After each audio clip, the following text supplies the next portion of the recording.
When we personalize everything, it puts us in a state of constant self-criticism. We keep beating ourselves because of other people's behavior. We personalize what people do, and that can also be crippling. That can plunge us into deep anxiety. Learn to have meaningful conversations with people. Ask them, I notice you are going through this. Do you think I contributed to this in any way? If the person says, oh no, I'm okay, I'm figuring it out, make peace with the fact that the person told you that they are okay. Be comforted by that information. Don't try to make other meaning out of what the person says.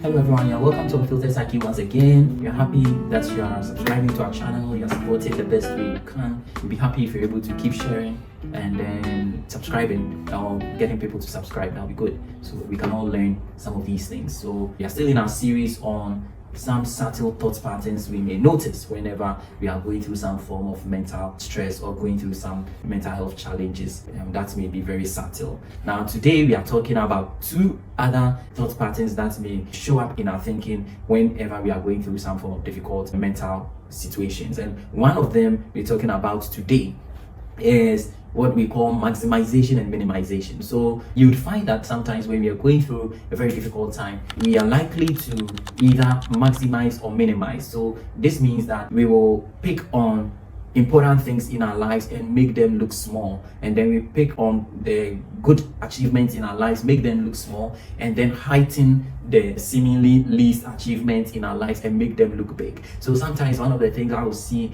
in my consulting room is that you'd find someone tell you, oh, I'm going through this situation and it's hard for me, I can't sleep and all of that. And then as you are taking the history or you are engaging this person, you ask one question. So in all of this, have you weighed where your strength is? Then the person is likely to say, oh, as for me, I don't think there's any special thing about me. All I realize is that I'm unable to perform.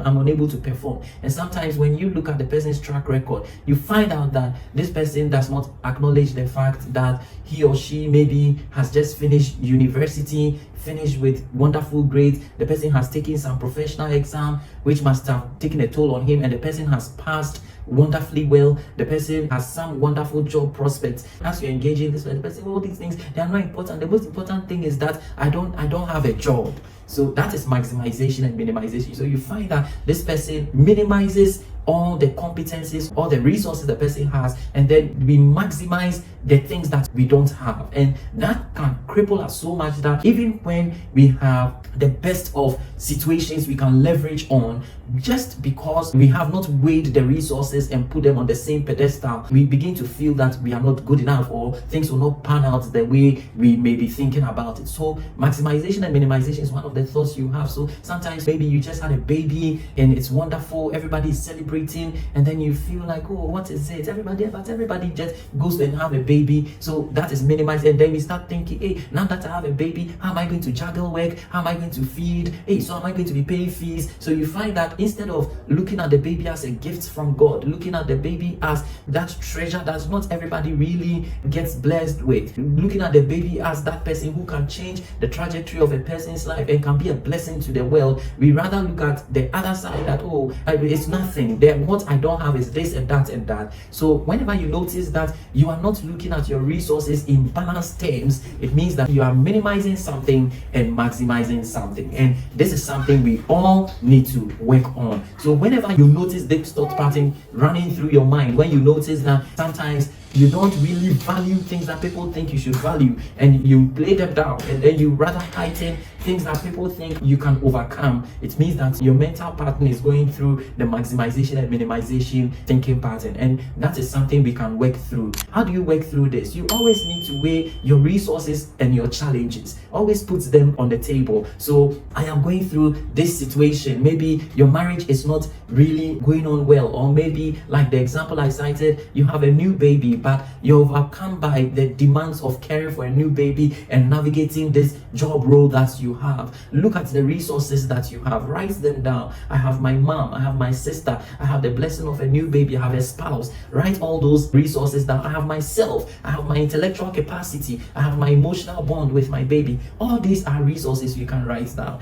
And then look at the challenges. What are the challenges? The challenge is that maybe you have to wake up to breastfeed, maybe you have to do certain things, you may have to work from home, you have to wake up up a bit early, all those things. Look at all the challenges and ask yourself, with these resources, can I overcome these challenges? And then the second question is, how do I leverage on these resources to overcome these challenges? And then the third question is that, what help do I need at this point so that I can augment my resources to overcome these challenges? Once you're able to do this on paper, you'll soon find that in as much as you may be going through a difficult situation, a challenging situation, you still have enough resources to overcome the challenges, at least at the barest level. So this is one of the things to do when you notice that you're experiencing maximizing and minimizing thought patterns. Now the next one is personalization. Sometimes we personalize things, and when we are going through a difficult time, it becomes one of our thinking patterns. Oh, this person said this. Is it because of what I said?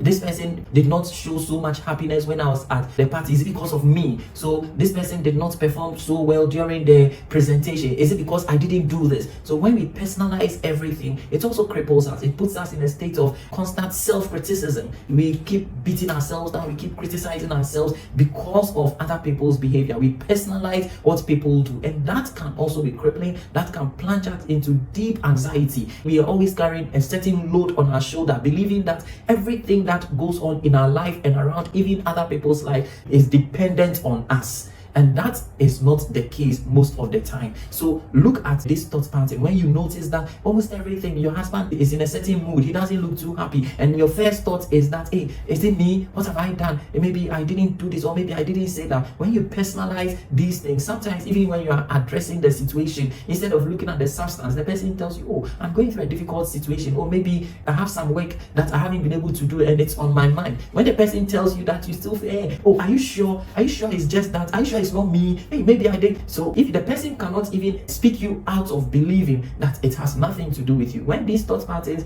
begin to creep into your thought or into your thinking, notice that you are going through some significant stress, even though it may be playing out quite subtly, and talk to your mental health practitioner about it. One of the best things to do to overcome personalization is that always look at things from other people's perspective and take people's word for things. When someone tells you that it is not you, accept it, take it as it is. Don't challenge it, and don't give them many scenarios that make it look like it is you. And sometimes it is normal. It is just because for people who usually will personalize, it's because they've been blamed for things over and over again. When things don't go well, somebody will blame them for it. Somebody will jump at them because something didn't go well, and so they become more prone to believing that when things don't go well, it is because of them. And then sometimes they cannot trust when others tell them that it is not them, and it's even difficult for them to receive love, because when others are loving them, they begin to wonder, are you sure it's because of this? And then, hey, so if I do this other thing, are you sure you keep loving me? So this is personalization, and once you personalize everything, you always feel burdened by other people's situations that you may not even be the cause of. And so learn to have meaningful conversations with people. Ask them, I notice you are going through this. Do you think I contributed to this in any way? If the person says, oh no, you may simply ask, oh, okay, I get that, but is there any way I can help? The person may say, oh no, I'm okay, I'm figuring it out. And make peace with the fact that the person told you that they are okay. The person told you that they can figure it out. Be comforted by that information. Don't try to make other meaning out of what the person says. Now, one of the wonderful things you could also do for yourself is to constantly keep a gratitude list and keep the thoughts people share with you written, so that when people tell you things that are not really, maybe you are worried that because of you someone's wedding did not really go well. If I showed up on time, maybe this would have been done, that would have been done, and you personalize it, and the person tells you no, it has nothing to do with you. And whatever conviction, whatever the person tells you, write it down. Write it down till it becomes real to you that, oh, when I asked this person about it, they said no, it is because the vendor delayed, and that's why this did not happen. Write it down, and when the thought jumps up in your mind again, go back to it and say, okay, I remember this person telling me that it is because of the vendor, so it definitely cannot be because of me, and I take this person's word for it. And practice it until it becomes a part of you, when you take people's word for whatever they say without necessarily going back to overthink it all the time and making it all about you. So I hope this is useful. Once again, these two thinking patterns can be crippling, and sometimes they can drain our energy and even sometimes prevent us from giving our all, even when we so desire to give our all. I hope this is useful. Once again, it is Unfiltered Psyche, and I hope that you are able to work through some of these things. Again, my advice is that when you find that these things are difficult to deal with on your own, even with the tips I have shared, make every effort to talk to your mental health practitioner and I hope that person will be able to help you. Thank you and God bless you.